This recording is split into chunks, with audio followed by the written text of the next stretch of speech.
With just a couple of days to go until the start of the regular season, the UVM men's soccer team wrapped up the preseason against a team that won their conference and an NCAA tournament game last fall.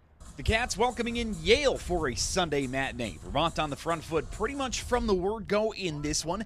Zach Barrett, long ball into Yanni Bazzini. He pulls it back to get a better angle, but can't get much on it, and Constantine Young makes the save. We remain scoreless. A few minutes later, good cross here. Max Murray maybe off the side of the head as well, allowing Young to gobble it up. But in the 18th minute, UVM finds their breakthrough.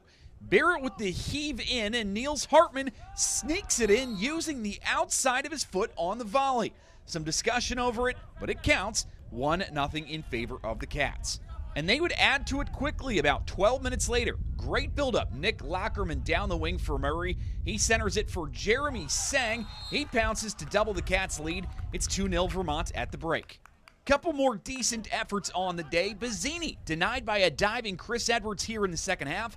And Mitchell Ringman called upon on a corner here to preserve the clean sheet. But that scoreline holds up. UVM wins it 2-0. They also take the pre-planned penalty shootout 5-4.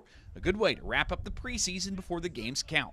Yeah, Ivy League champions. We said it before the game. If we're going to be champions, we got to beat champions. And I felt like, we're looking at our number one group as of right now. I thought we could control the game. As we made some substitutions, there was a learning curve, but happy with how we ended preseason.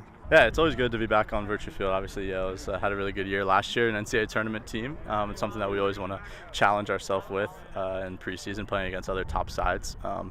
We leave for Michigan on Tuesday, so that'll be our first real test of the year. But it was good to get out here on Virtue again and get our last tune-up in before we leave.